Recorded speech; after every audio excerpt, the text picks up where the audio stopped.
Yes, it's getting colder out there, the evenings are drawing in, and for me that means hearty soup for my dinner. And with that, I like a nice rustic roll, so that is what I'm going to be showing you today.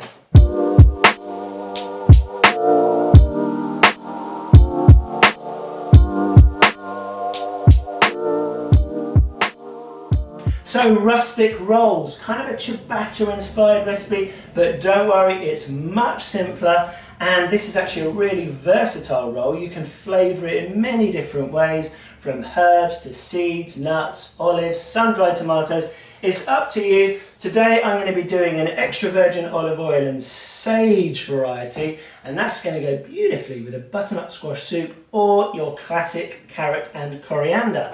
So for this recipe you're going to need 500 grams of strong white bread flour, 10 grams of fine sea salt, 7 grams of instant yeast, or 1 sachet if that's what you're using, and then 340 grams of water. Now that's going to give us a hydration of 68%, which is a little bit higher than you might be used to, but hopefully that's going to give us a more open, spongy texture to our rolls, which is going to be perfect for dipping in soup. But don't panic, because there's not really any shaping involved with these, so you're not going to get all messy and sticky later, I promise. So you're also going to need 40 grams of extra virgin olive oil, and then the leaves from about 3 sprigs of sage. So like I say, very simple, all into the KitchenAid, and we'll give it a good mix up. So the flour, the salt, yeast, water, and then the 40 grams of olive oil. So into the mixer and mix that for 5 minutes.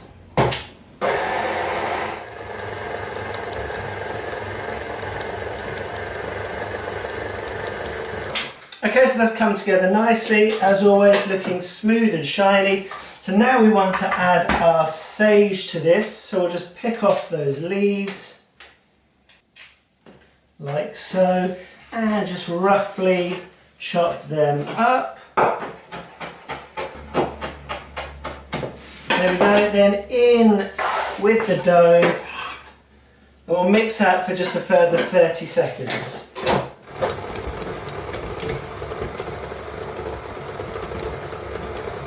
Okay, that's nicely incorporated. So now scrape it off the dough hook. There we go.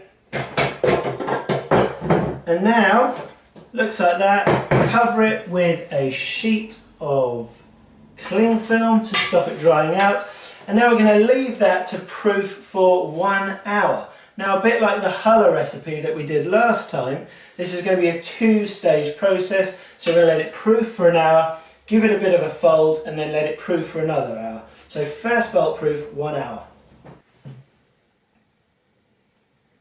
Alright then, that's been an hour, and as you can see, the dough has started to puff up nicely, which is great, but now we actually want to knock this back so we can leave it to proof for a second time, and that's going to improve the flavour, the crumb, and the crust, so it's a win-win-win.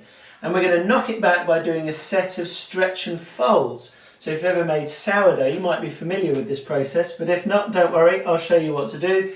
The idea of the stretch and folds is it's kind of layering up the dough, almost laminating it, and that adds strength and structure to it. So when we tip it out later, hopefully it won't just spread and flatten, and that should translate to nice, proud, tall rolls at the end. So let's take the cling film off. We'll do the stretch and folds in the bowl, but the trick is to wet your hands. We've got a bowl of water here. Just wet your hand, and that'll stop the dough sticking to you. Then reach in down the side of the dough, grab it, stretch it like that, and then just fold it over itself. So reach in again, pull the dough up, fold it over itself. Wet the hand, turn, just scrape anything off the edge of the bowl, pull the dough, fold it over itself, stretching it up, fold it over, and probably this will be the last one. And then we'll find the dough's released from the bowl like that, and then that can just sit back in the bottom of the bowl. Cover it with cling film, And now you want to leave it for about another hour. If your room is particularly warm, then maybe it'll only take 40 minutes because you want this to have grown, but you don't want it to peak and be collapsing in on itself again. We want to catch this dough on the way up to again ensure that we get nice plump rolls at the end. So leave it to proof for about 40 minutes to an hour. Okay then, so that's been an hour. Let's just take the cling film off. As we can see, the dough's puffed up again nicely, doming on top, and that's what you want. So, a liberal sprinkling of flour, like so. And now you just want to tip this out. I'm going to have to use my hand because I forgot my dough scraper. In one nice ball of dough. There we go.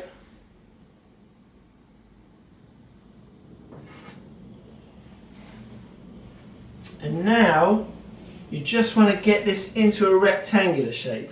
So the best way to do that is just fold the two top and bottom in, and then the side in and the side in, a bit like an envelope, and then we can flip it over, and then you can just stretch it, being careful not to squeeze out too much air, and get it into a nice rectangular shape. And this is really just going to help us when we come to divide it a bit later. So like that, perfect. Now normally you would tip the dough out, divide it, shape it and leave it for its final proof, but in this recipe we're going in the reverse order. We're going to leave it to proof now in one complete lump of dough, and then we're going to divide it pretty much just before we bake it. So cover it with a tea towel, and then you want to leave that to proof for about 30 minutes. Okay, so that's been half an hour. If we take a look at our dough, looking nice, puffed up a little bit more, still holding its shape, which is a good sign, so we are ready to divide.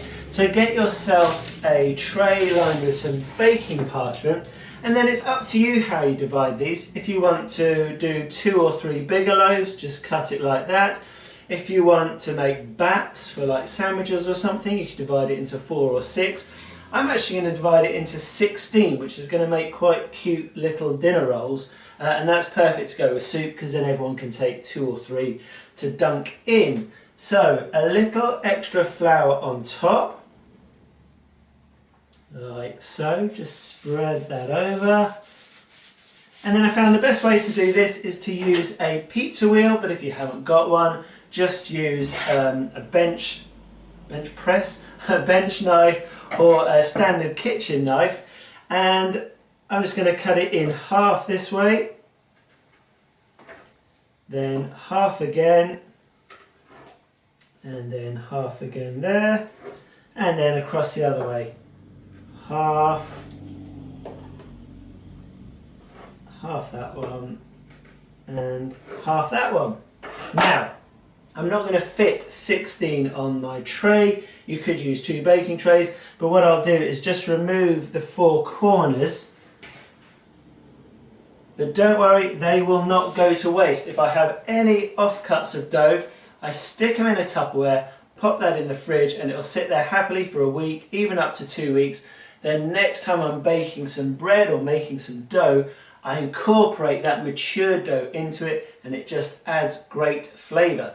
So now just being careful, because remember this has had its final proof, you just want to pick these up and arrange them onto your baking tray.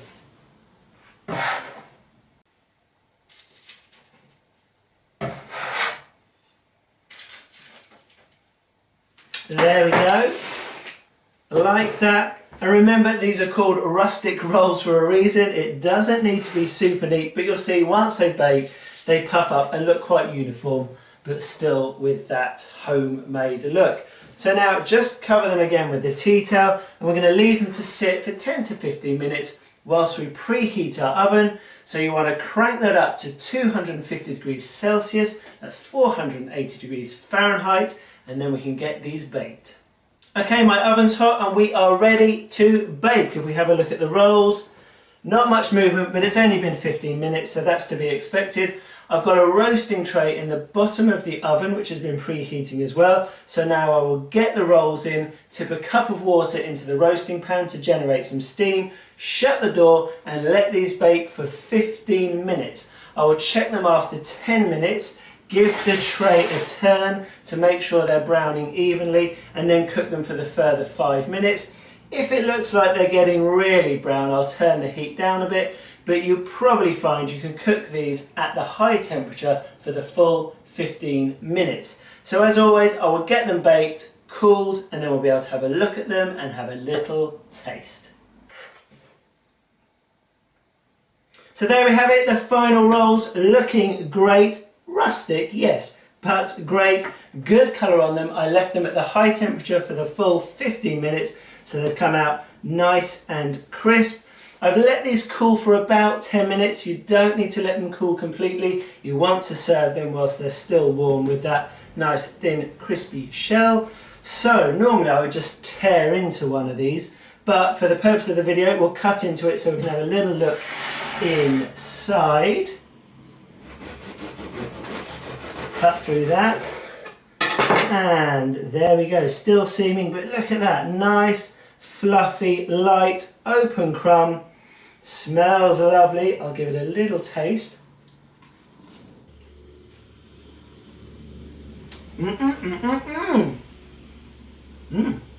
That's good. Thin, crisp crust, light and fluffy on the inside. The fragrance from the sage is lovely, but complemented by that extra virgin olive oil. Great combination. That's going to go well with any hearty soup, but particularly butternut squash or pumpkin. That'll be a really good combination. The rolls are going to keep really well. Put them in a Tupperware for 3 or 4 days. They'll be absolutely fine. If you want to refresh them a bit before you eat them, just pop them in a hot oven for about 5 minutes just to warm through and crisp up. Last week actually I cut some open, smeared them with garlic butter and parsley, closed them up, wrapped them in foil and baked for 15 minutes, and that made fantastic garlic bread. Went down really well with the family. So a truly versatile loaf. And actually for such a rustic little loaf, they've got a really delicate, I don't know, a really delicate flavour. That's just really nice. So please do give this one a go. But that is the end of the video. If you've enjoyed it, give it a thumbs up. Leave your comments and questions below. If you're new to the channel, why not subscribe? It would make me very happy. But of course it's up to you. But until next time, happy baking.